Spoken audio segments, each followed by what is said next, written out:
Hello, low ego action heroes. It's Debbie Levitt, and it's time for Office Hours Ask Me Anything because it's Tuesday, October 13, 2020. Every Tuesday, I do office hours, and I hang out here for an hour and I take your questions. So let me get some of my windows open, and I'll remind everybody how you can ask questions. I can take questions through the LinkedIn chat, through the YouTube chat, through Twitter, #DeltaCX, and through the anonymous link. Let's remember the anonymous link. That will come into my email, so I will do my best to keep an eye on my email for any anonymous questions.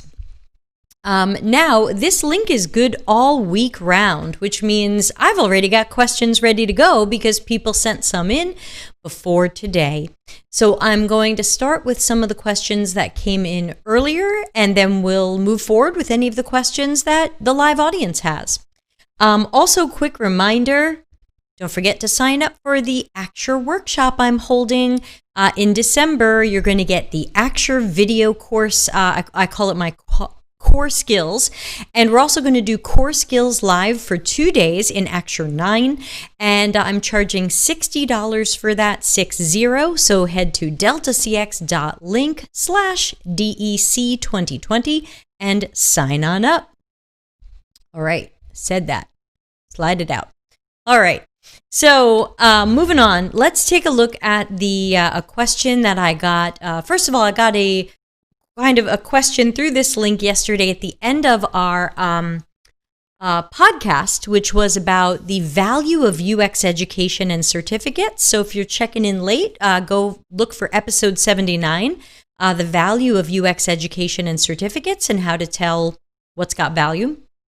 And someone wrote in, on the value of UX certificates and education, I got a job without any formal training in UX. The company is great and didn't care about certificates. They just wanted someone passionate about the industry and was willing to learn.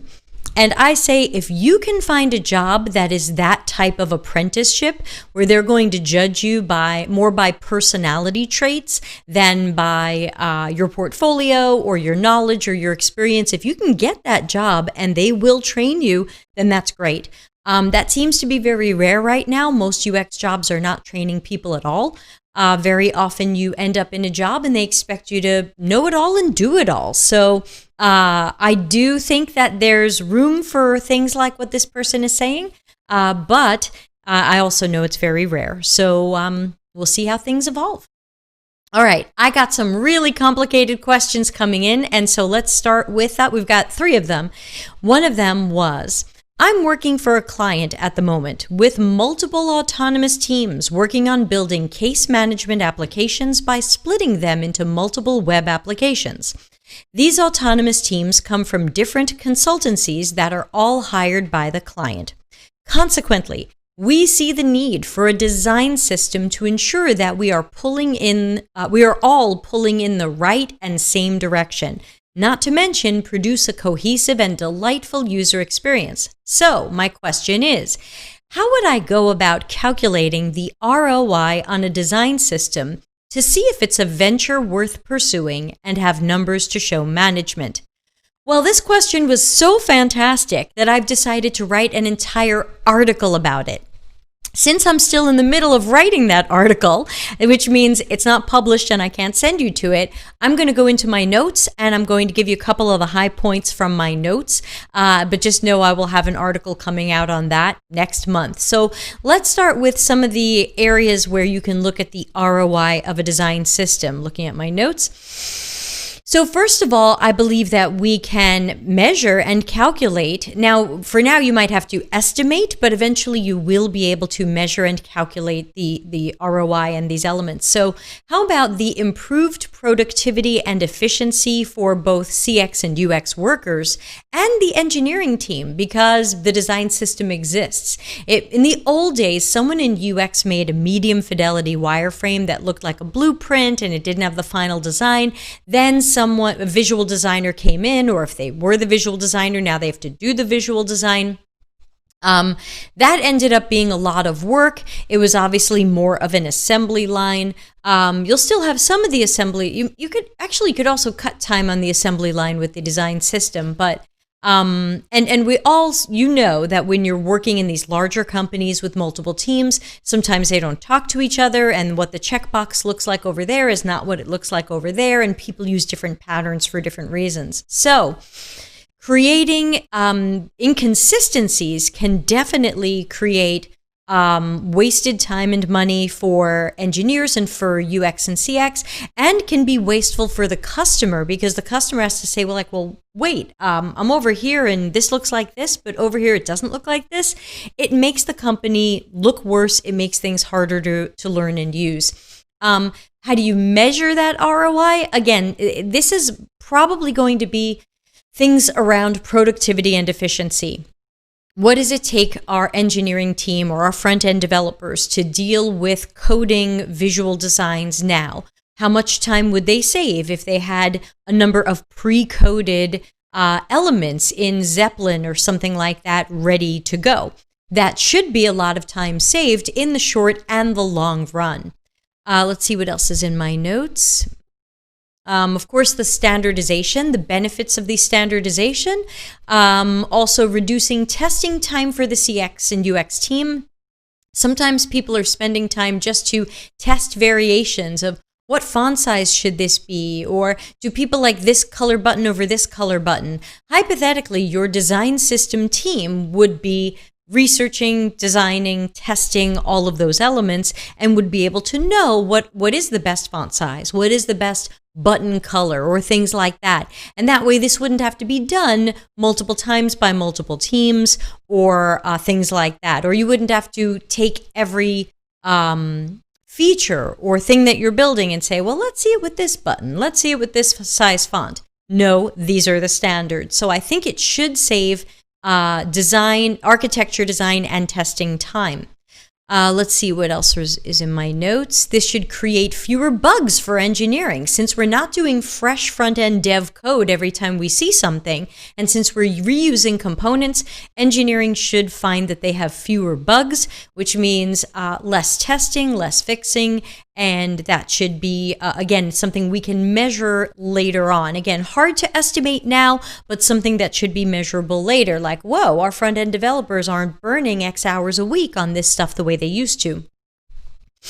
And of course, it is hard to measure the benefit to the customer of having consistency across all of your company's features, products, services, divisions, whatever it might be. But we know that it helps customers, and hopefully someone there cares about customers.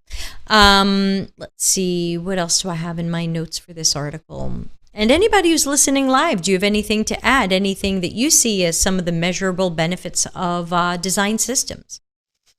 I'm also saying there might be a potential decrease in customer support time, because hopefully users and customers are having less frustration, less confusion, and less friction, because the site is more consistent, making it easier to learn and easier to use. Again, might be hard to really calculate, because we would really want to benchmark it now. And then how do you benchmark how many customer support tickets there are because the interface is inconsistent? So I think that one's going to be hard, but I think you can still throw it in as something that maybe more anecdotally and not something we could measure should improve. Let's see, what else do my notes say?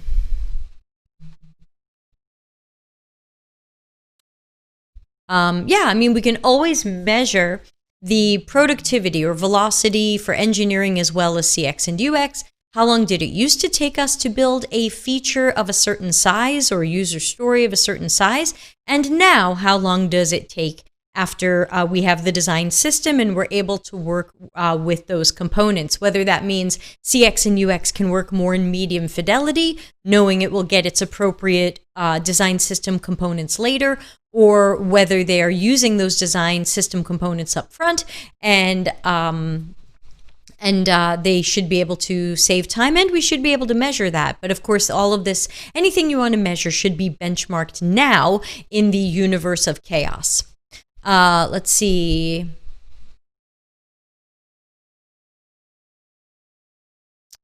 Yeah, another thing in my notes about possible design system ROI would be improved accessibility.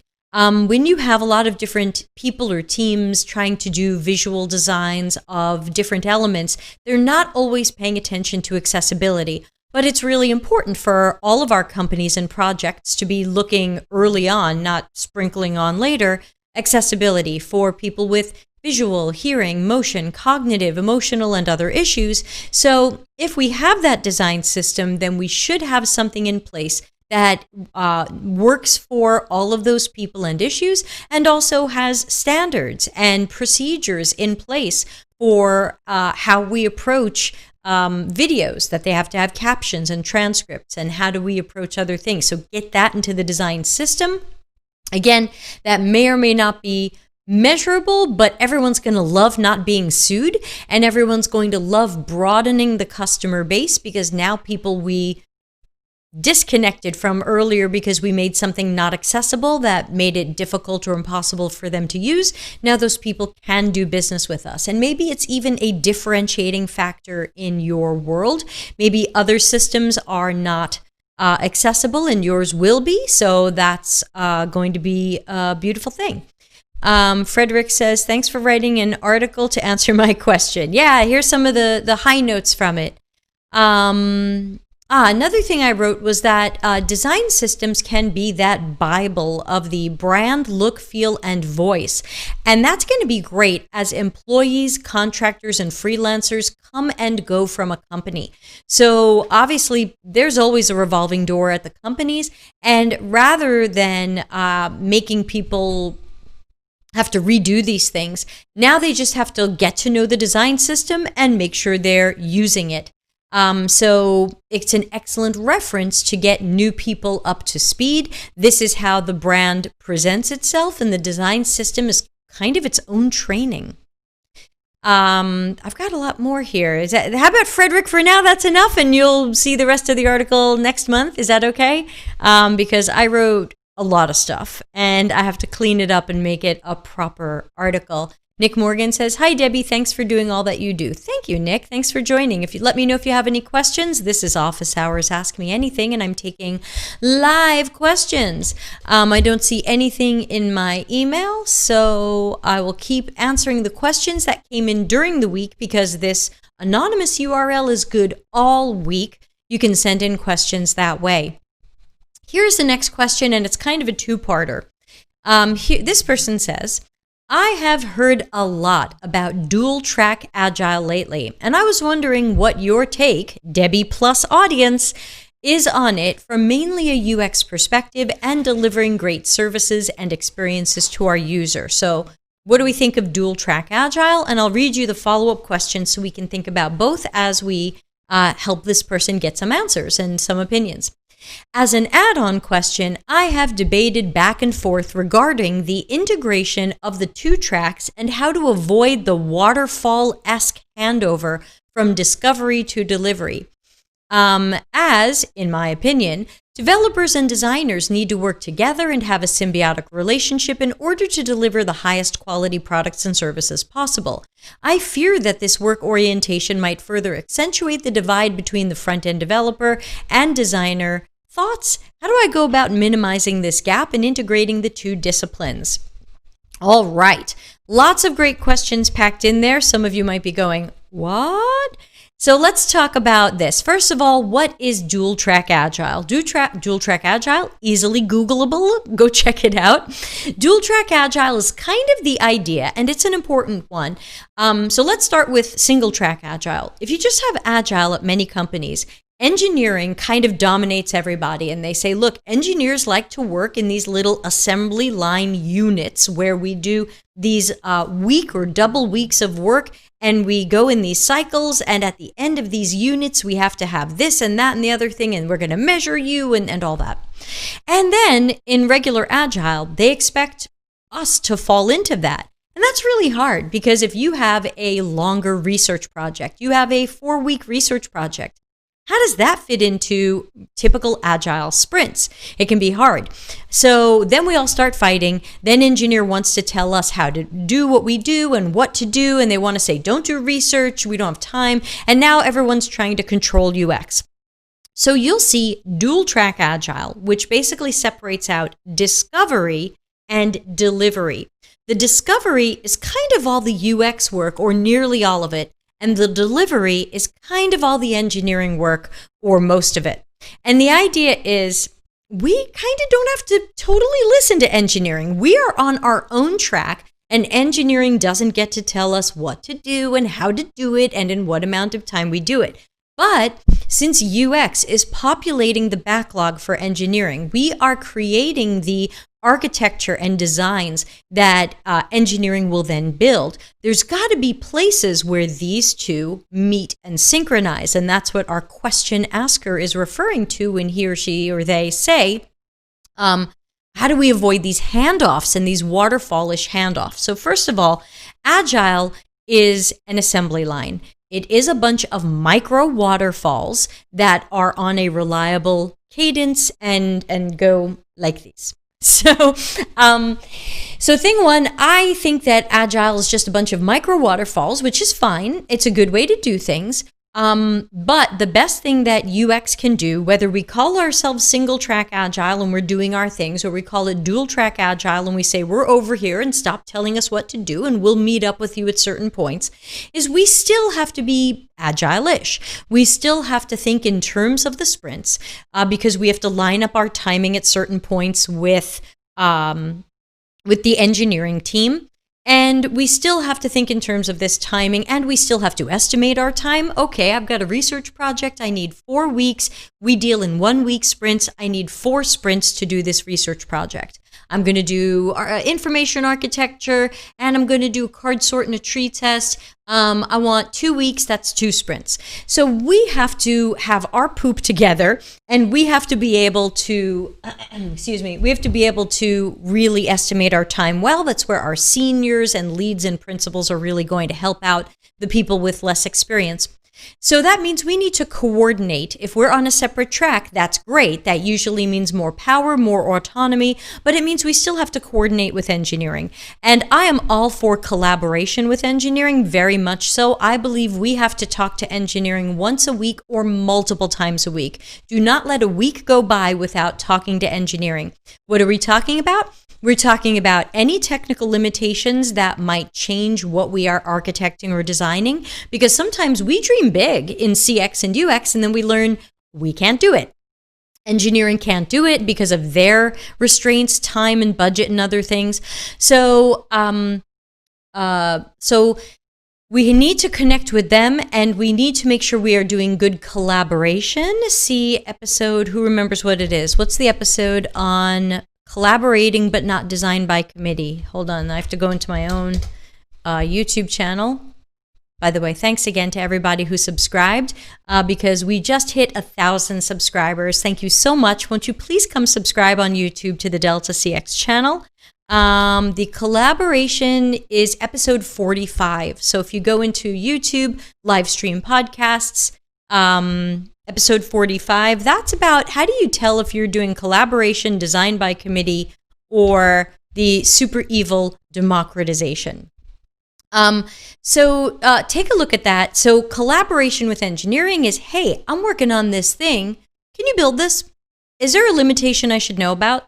So it's not, I'm building this. What do you think? Then we've lost our power. So Frederick says 45. Thank you, Frederick. Do you have that memorized? You were just faster on the search than I was. And by the way, you can search these also in YouTube. If you go to YouTube and you do Delta CX 45, it'll probably come up. So they've just improved the YouTube search, I've noticed. I hope it's working for all of you. So back to our huge question. So let's hit the points of the question. How do we avoid the waterfall handoff? That means in our planning, we must plan for smaller pieces. We cannot say, well, the entire feature is this, So we're going to build all of this and then give it to engineering. They're going to see that as waterfall. We have to take our work and break it into the smallest pieces that make sense for CX and UX. When I do my dev and UX talk to engineering teams, I explain that typically the smallest piece of work for UX, other than a fix or a quick ambiguity, is going to be the customer's or user's workflow task or process. Here's the example I use when I do my conference talks and private training. I tell people, imagine an e-commerce checkout.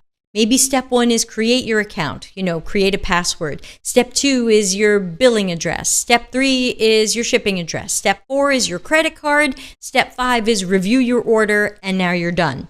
Now, we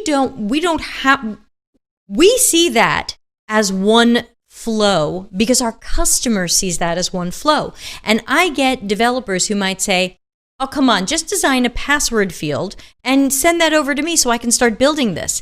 And I say, I could, but when I do user testing later, I'm going to give people a task and I'm going to say, do a checkout.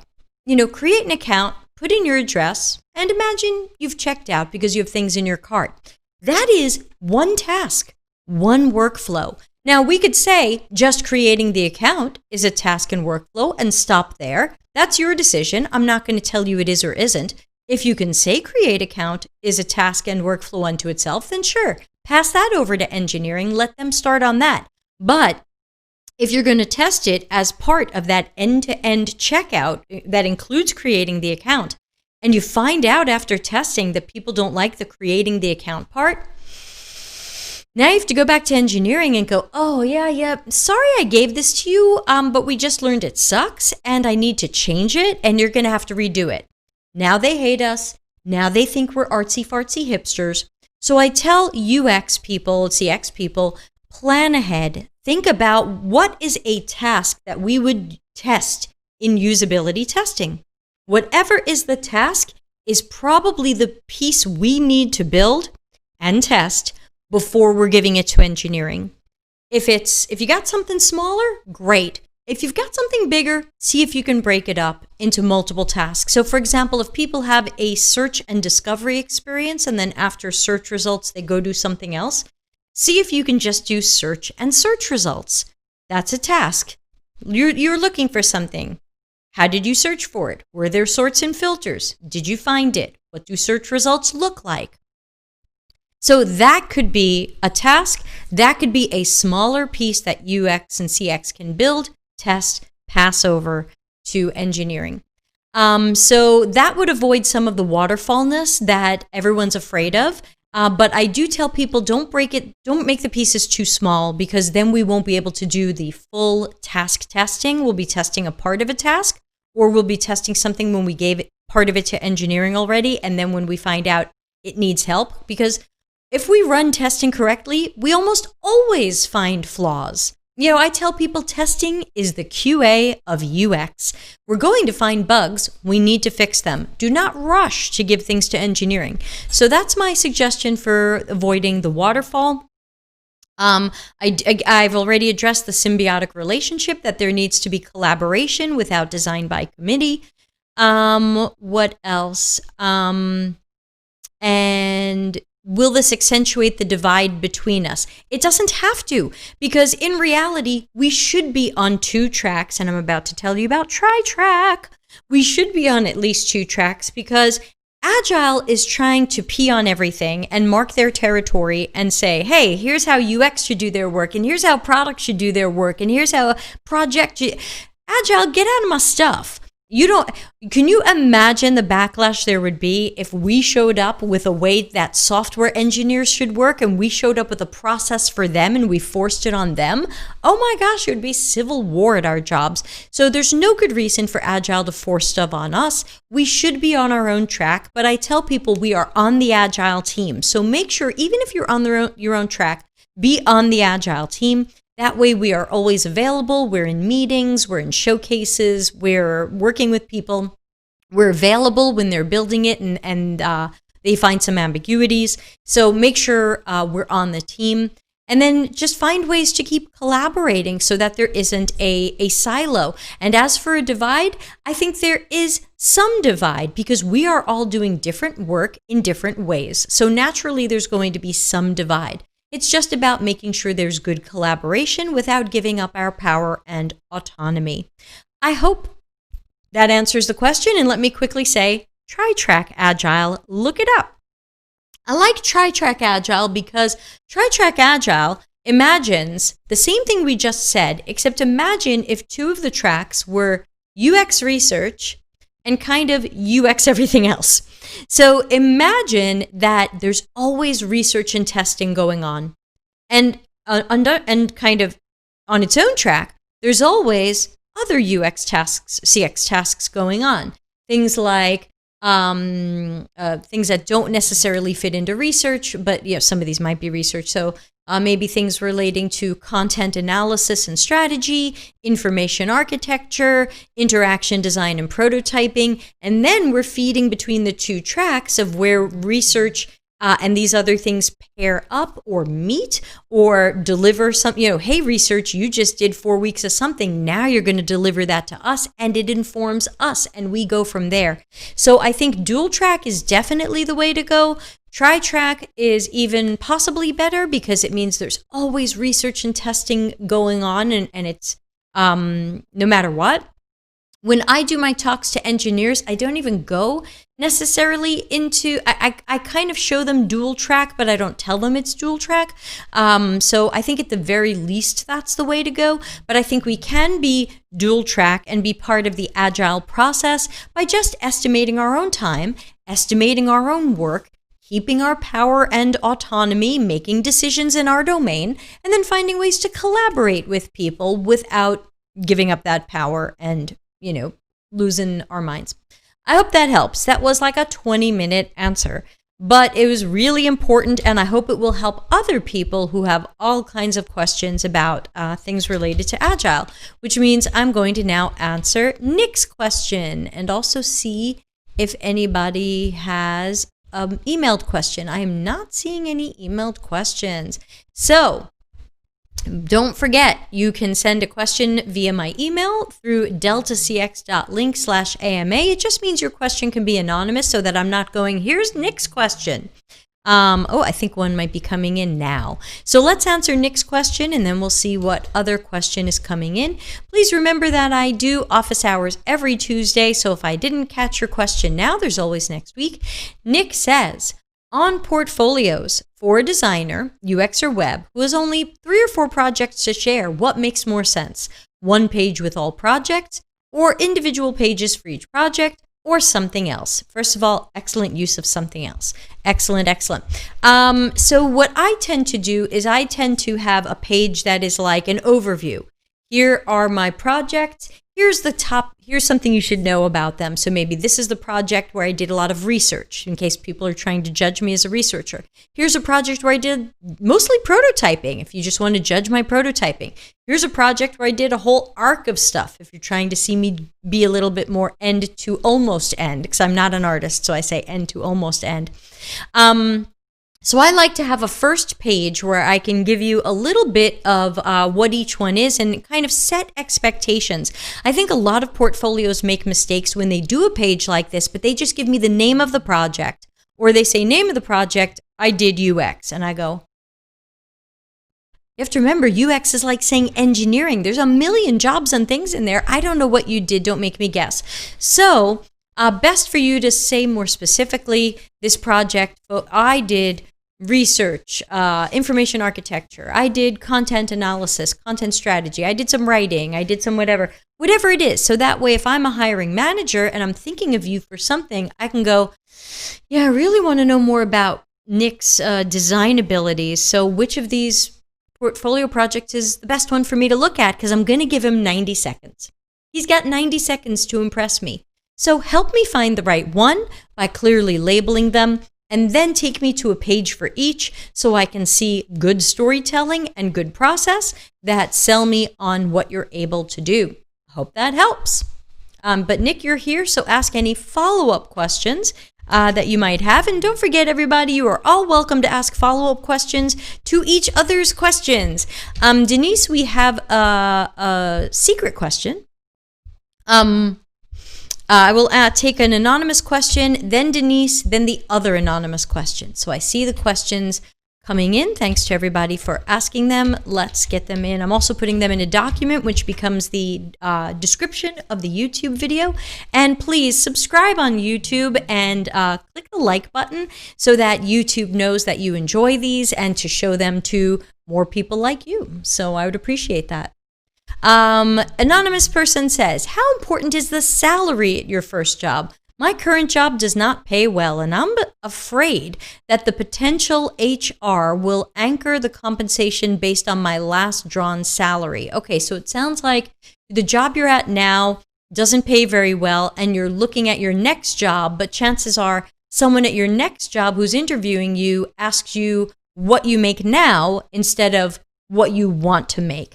So I think the question is, when people ask you what you make now, you don't have to tell them that.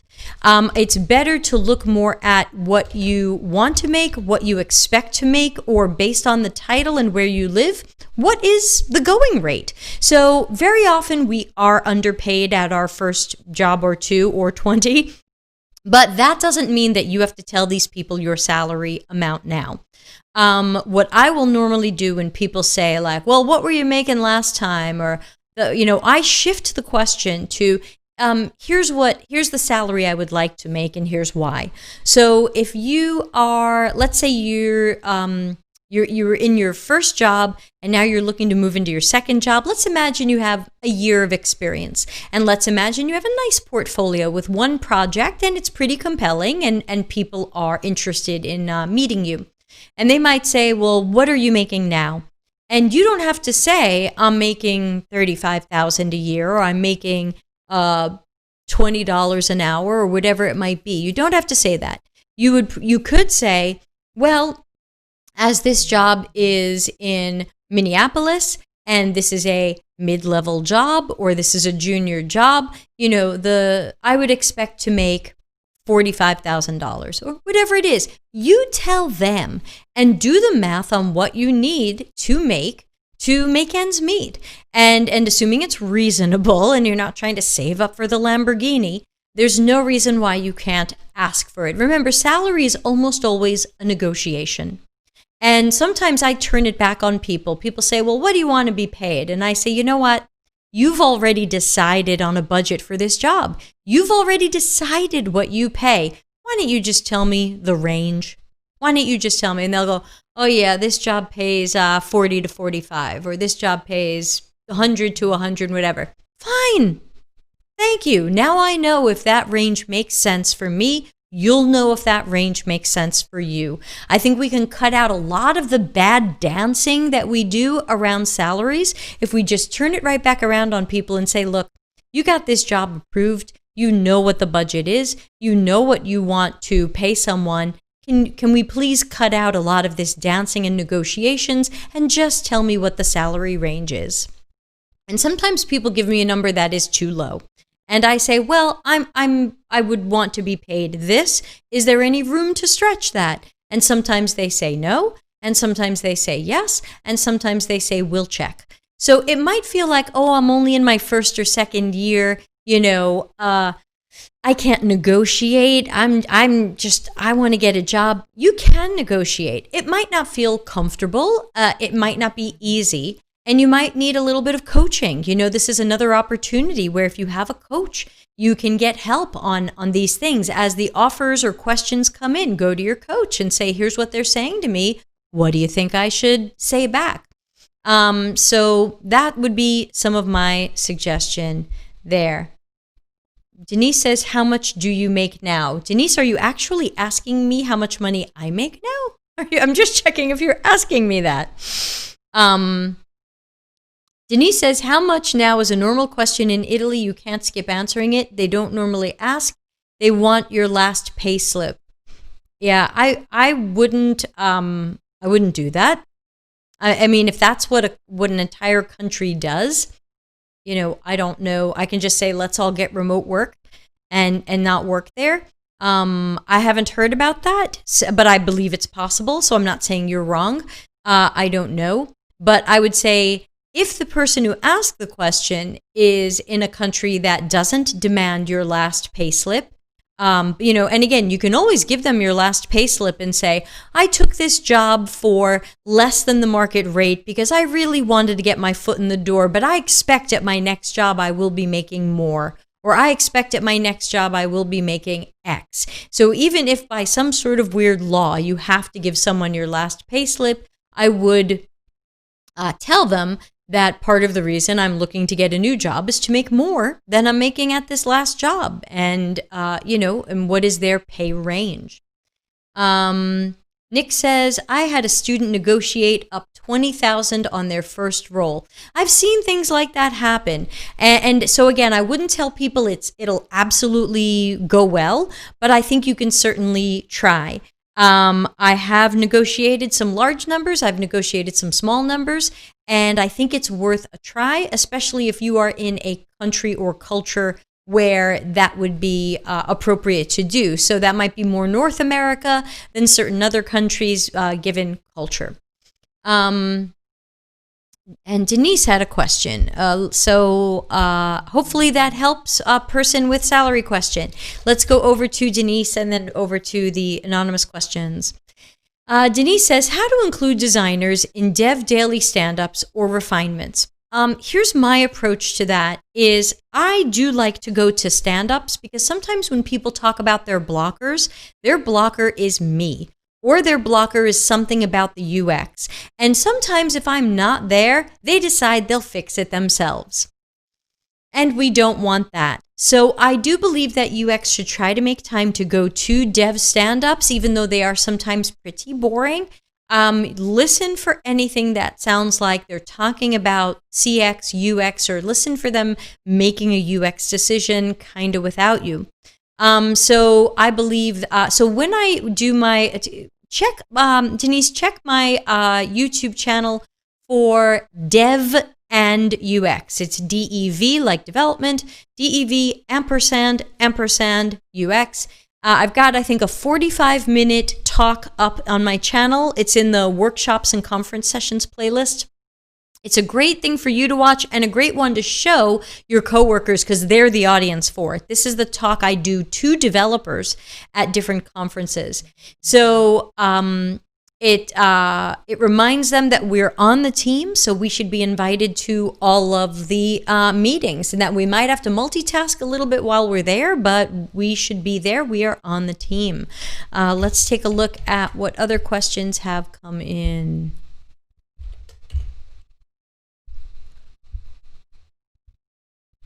Next question. Okay, here we go. Public Oversight Agency question person. Keep the questions coming, everybody. I'm here another 20 minutes, and I'm happy to answer as many questions as I can until our time is up together. Nick says there are so many boundaries that candidates need to be aware of, from past salaries to divulging Social Security numbers. What are some of the best professional boundaries? Okay. So, Denise says that talk is one of my favorites. Thank you, Denise, but did you know I put a new one up about a week ago? I re-recorded it. Nick, your question will come after the private question, but you're totally right. Never give out your Social Security number. I'll talk about that in a moment. Okay, private question that came in says, I work for a public oversight agency where we're building a work support tool for the government inspectors to use in their daily work. However, we tend to just draw up something quick and hand it over to engineering. Once we test the stuff we build every second month or so, we find out that the interaction design, etc., is lacking, and we have to change, yet still without doing any research or extensive testing. How do I get us out of this dark, ever self-reinforcing circle? Okay, so thing one is chances are you are working at a company that decided that fast is better than good. And so you're going to have to do a little bit of work to start socializing the idea that we are wasting time and money. So you're going to need to calculate the cost of these failures, because really finding out that the design is lacking indicates some sort of small, medium, or large failure. So it's going to be important for you to start calculating these failures. Hey, how much time or money did it cost us because we released this too soon and without the proper research or design or testing? How much did it cost us in public complaints and people having to deal with support channels? How much did it cost us in having to stop this project so that we could fix the old one? And eventually you should be able to present a case, and you may need help from a manager. Depending upon your level, it may not need to come from you. It might need to come from a manager with a little bit more authority. But you present a case showing, we can rush stuff out and we can guess at stuff, but this doesn't really make sense. And government inspectors are doing mission critical work. It doesn't make sense for us to make their work more difficult, or possibly make them make more mistakes, possibly causing, we don't want to be written up in the newspaper as costing taxpayers money because of this foolishness. If we think we're agile or we want to be agile, then we have to start acting like it. And that means not rushing out guessed garbage. There's nothing in Agile or Lean or Six Sigma that says work from guesses. There is something in Lean UX that says work from guesses, but that's why Lean UX is a giant dumpster on fire that we have to stop talking about or using. So make sure that we are not trying to use Lean UX, because that's all about guesses, and make sure we are talking with managers and other people about the importance of doing better UX earlier. For you as well, I would recommend the video over in the workshops and conference sessions playlist. It's called Dev and UX.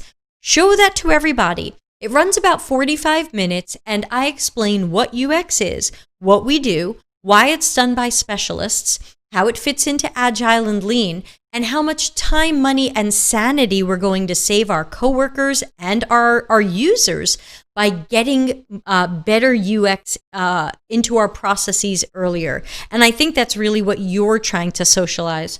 Sorry, I seem to have eating my own hair.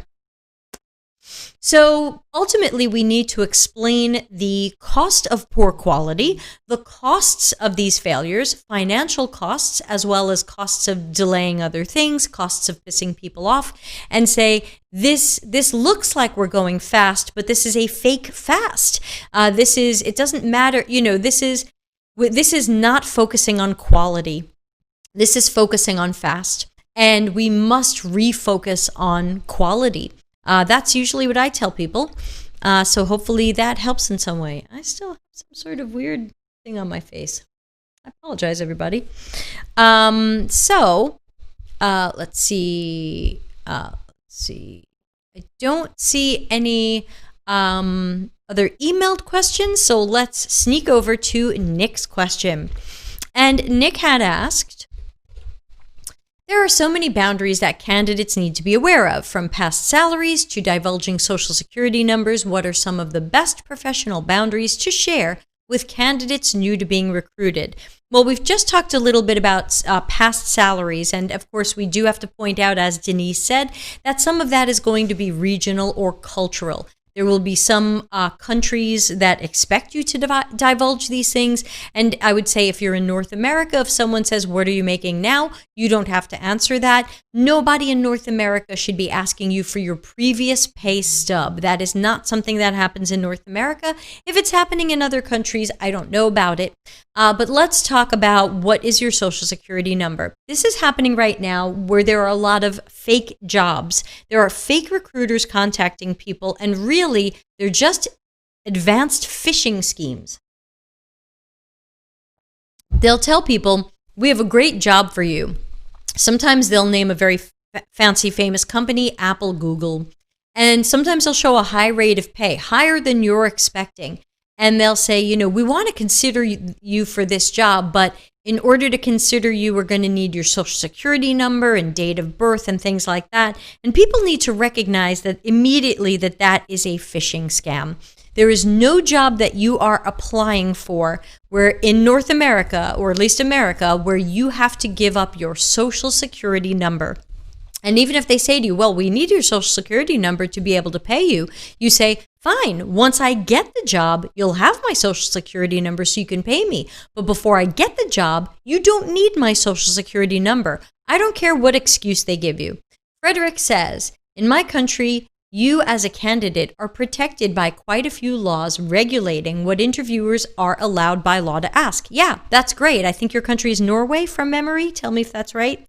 And in America, where another thing that I think Nick might be angling towards having me talk about is in America, they can call up previous, and this might be state by state, they can call up previous bosses you've had, but they can't ask for that much information. I know in California, you can't ask someone why someone left or whether or not they were fired or left on their own. There's a lot of things you can't ask. So the whole, what's the word I'm looking for? The whole, can we get a supervisor to talk to thing is usually quite bogus. And it's really double bogus because if you're asking me for someone to talk to, I'm only going to give you people who like me. So what kind of information do you think you're going to get? Do you think you're going to call the people I handpicked who I know like me and they're going to go, yeah, Deb, she was a thief and a liar. So don't hire her. We're going to hand deliver you the people who we know are going to say great things. So to me, the whole what do you call it? Not referral, not recommendation, reference. The whole reference thing is garbage. And Frederick says correct. He is in Norway. So don't give out your social security number. Don't give out your birthday. Nick, can you think of some others that people are asking people for shady reasons or wacky reasons? I do see a lot of, and I think again that even the how much money you make or what's your pay stub say can still be something that you can discuss and negotiate, because I would expect to make more at this job than at my last job. So here's my pay stub, but you can always say I took a job for less money than I can afford to live on, knowing it would not be a long-term job for me, so that I could move to a job that pays better. Nick says, sometimes they want the last 4 digits of your social security number and the month and day of your birthday. This is supposedly for unique identifiers to avoid a double submission. Use my email address. I don't trust that at all. I would not give the last 4 numbers of my social security number, which is sometimes your password. A lot of companies sometimes make your default password the last 4, and the last 4 I have to give when I call up to talk about my cell phone account, my internet account. In America, when you call up and they want to prove you're you, they ask you the last 4. So somebody asking you the last 4 might start to have access to stuff you don't want them to have access to. So I would never, ever, ever give up my social security number to a company that hasn't hired me. If you've hired me, you need to pay me. You need to know my social security number. If you have not hired me and you're not paying me, you do not need to know any part of my social security number, not the first 5, the last 4, or anything in the middle. Do not give up any digits in your social security number. This is probably a scam. If they claim it's a unique identifier to avoid a double submission, that's mathematically incorrect, because since social security numbers are 9 numbers, there are, let's say the last 4 of your social security number is 1, 2, 3, 4. But the first 5 could be 5, what is that? That would be 10 to the 5th power, and then still end in 1, 2, 3, 4. There could be 10 of you right now listening to this that have the same last 4 social security numbers that I have. So it's not even a unique identifier. It's a way to get into your accounts and stuff. So be careful and vigilant, because anyone asking you for that is definitely up to no good, especially once they combine it with your address, your birthday. Now they know enough to call up your cell phone company, your internet account, maybe even your bank. So you don't want to give that away.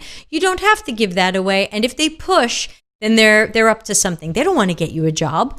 The person who wants to get you a job will act like they want to get you a job. The person who wants your social security number will act like nothing happens unless I get your social security number. So put on that critical thinking hat.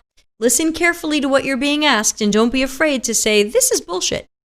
And I'm not going to fall for this. And people are falling for it. You don't have to fall for it. How's the lip gloss going?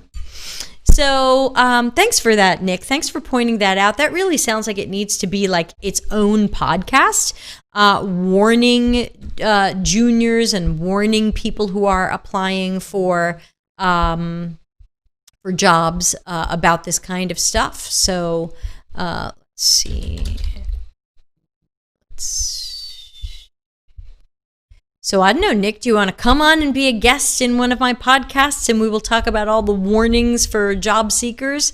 I think that would be a great adventure, and it sounds like you've got a lot to say. So maybe this could be good. So let's see. Any other questions? Let's check the email. And nothing in the email yet. So does anybody have any last questions? Because we've got 10 more minutes, so I've got a little more time to answer more questions.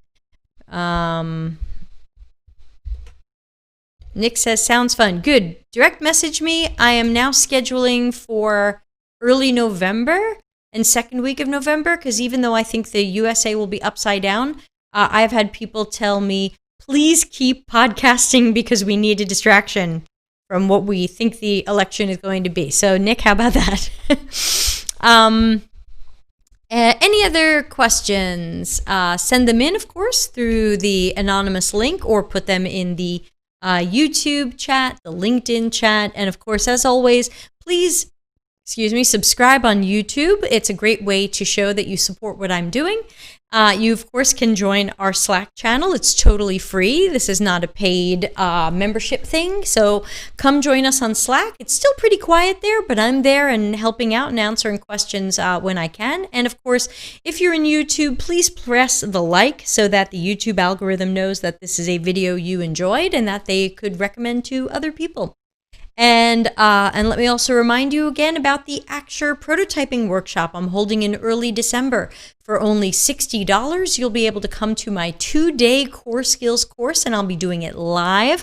I think we have about 8 people signed up so far, so right now it's pretty personal. I hope to get 200 people, but whatever it is, it's going to happen, whether we have 8 or 200. So won't you please join? Go to deltacx.link/DEC for December 2020. Get those 2 days off and come join us. You'll also get, for no extra charge, my 9 hours of videos so that you can refer to those. You don't have to take notes while I'm teaching you. You can always refer to the videos. So there's that. Okay, Rahat is here. What are your top tips? Okay, so let me copy and paste this into our list of today's questions. What are your top tips for carrying out user testing with prototypes made in Figma? My top tip is probably don't use Figma. So I might not have a lot of tips there because I'm an Acture prototyper. I am not a Figma prototyper. I don't believe that we should carry out user testing on anything that isn't pretty realistic, unless you're trying to test a very early concept to see if your concept's headed in the right direction. So can you give me a little bit more color, Rahat? Can you tell me, what do you mean top tips for user testing? Is there something about the way the prototype is made? What are you testing? What stage of the process are you in? Is this early concept? Is this medium fidelity? Is this high fidelity and we're towards the end of the process? If you can give me a little bit more color, I can try to give you a better answer. But I don't use Figma, so I'll try to just answer this a little bit more generally. We have an anonymous question. Oh, God. Oh, anonymous question person. I can't believe you asked this. I don't think we even have time to answer it. I don't have enough time to answer the question that just came in, but I am going to say it out loud, and we'll try to get to Rahat also, so we might run a little bit late. I'm going to say this question out loud, and then I'm going to have to answer it because this is Office Hours Ask Me Anything, and the question is, why do you hate Jared Spool? Someone just asked me that. Oh, my boyfriend's got his headphones on. And you can also ask him the same question. We've got a mutual hate. For a little bit more on that, you can find episode 31. My episode 31 is secretly about Jared Spool, or actually not so secretly now. So why don't I like Jared Spool? There's a number of reasons. Some of them I will say publicly, and some of them I just probably shouldn't say publicly. So know that I have a large list. I think that number one, I disagree with many of his messages, and I feel that many of his messages hurt our profession, hurt our autonomy, and create a worse future for UX.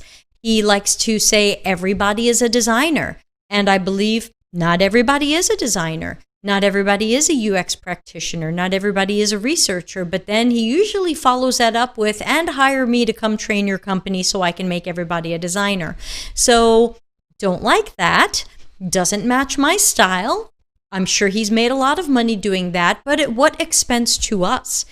Are we less likely to get a job because Jared Spool went to a company and told them, everybody's a designer, your product manager, your lawyer, everybody's a designer? Has that changed the way they hire? Has that changed the way they see us?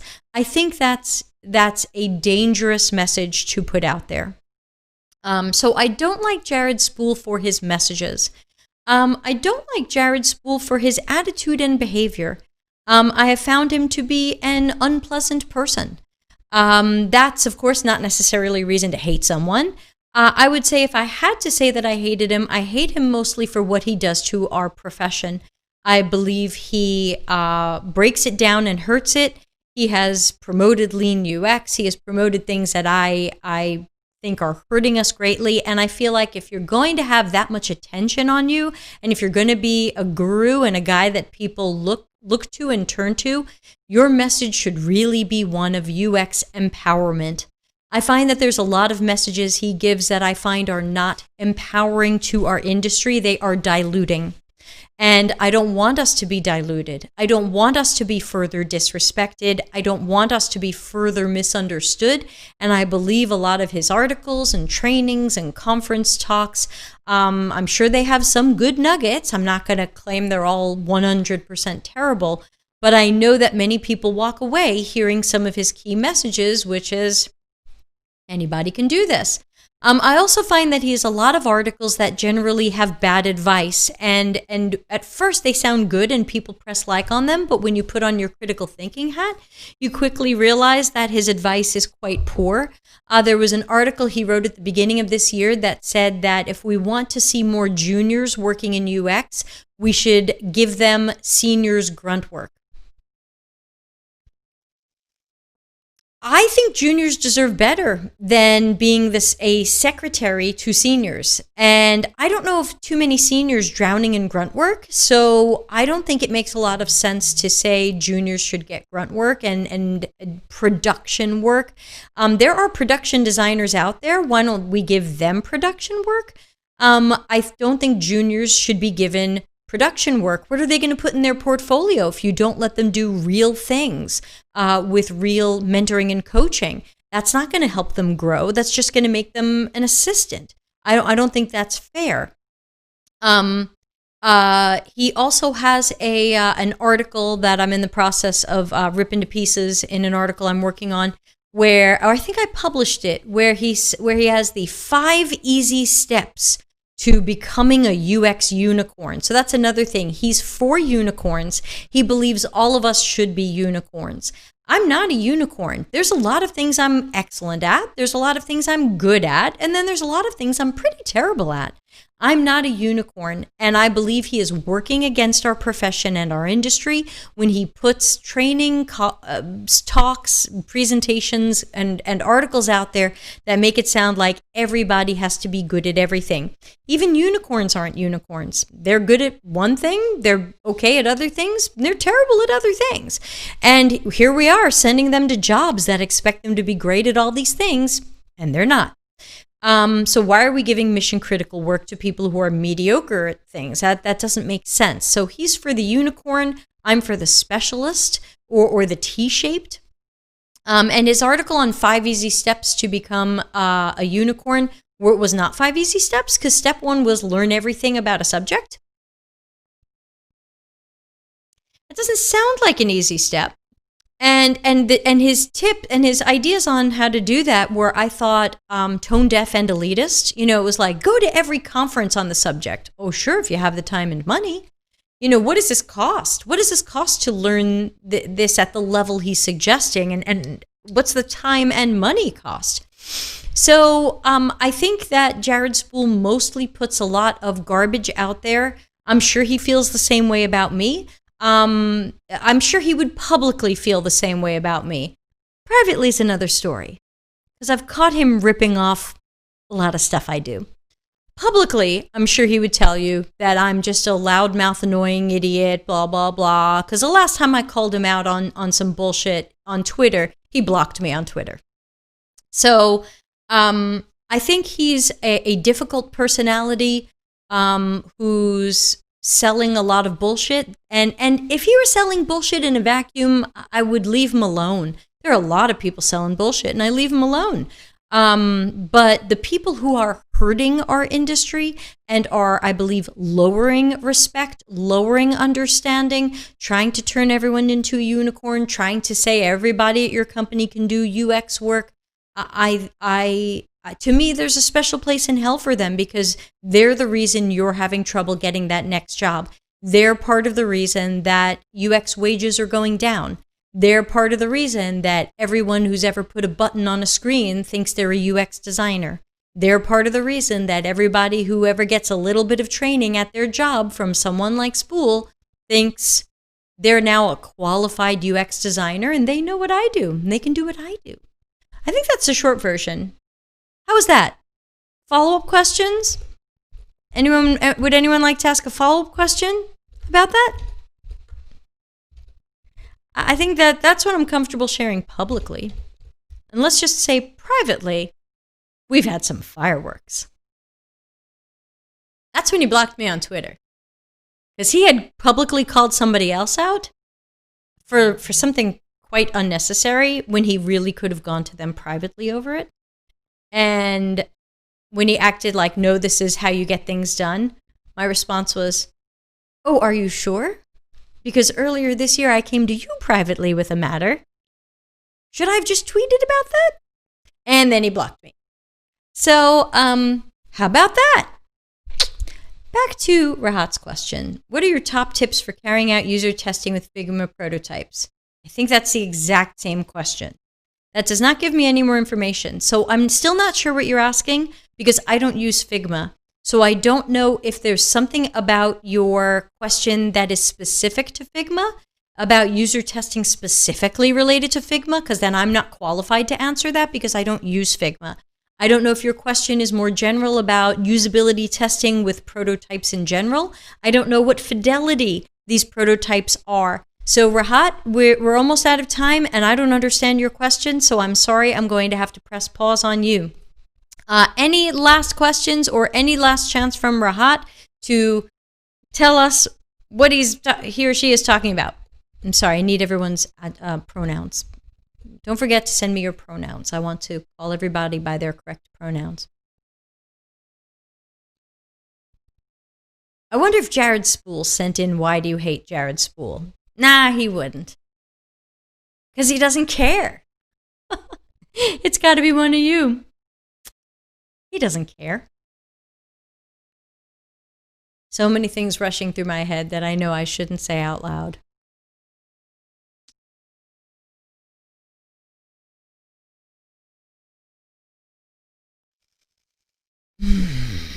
Hey, we're just about out of time. So let me remind everybody that we've got a great podcast coming at you tomorrow. Tomorrow is going to be machine learning and AI. Not how to do it, but what the heck is it? Because in general, I don't think it is what we think it is. And so we're going to have David Knickerbocker on, who is an expert in this stuff. And he's going to be talking about what is ML and AI so that we can learn a little bit more about it and use these terms correctly. Whew. What an ugly note to end on. I am so sorry, everybody. Boo. Jared Spool. I wish he would turn it around and use his guru-ness for good. And I've had other people tell me the same thing. The thing I hear the most from people is they'll say, hey, we're going to invite him to talk at our company. And I say, why? And they say, well, people like him. And I say, well, I don't know. Are you sure they like him? I think a lot of what he says is garbage.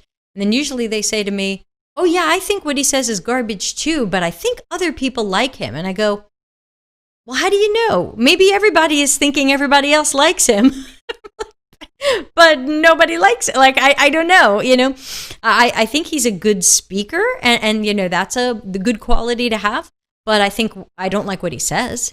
So I challenge everybody to move past his ability to speak well and listen to what he's saying and think of the possible outcomes of what he's saying. If what he said really happened and really came true, if companies decided everybody was a designer, what would that mean? What would that mean for our jobs? And you can also check out episode 31, which is the UX tipping point of Pal Mickey, where I dissect a little bit of his famous talk on the Beyond the UX tipping point.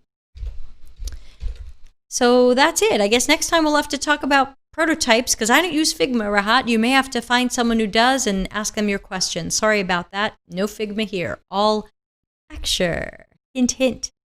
And of course, don't forget to please subscribe, join our Slack channel, and press like in YouTube so that YouTube knows this is good stuff and it should be recommended to people who have interests like yours. I ask for so little.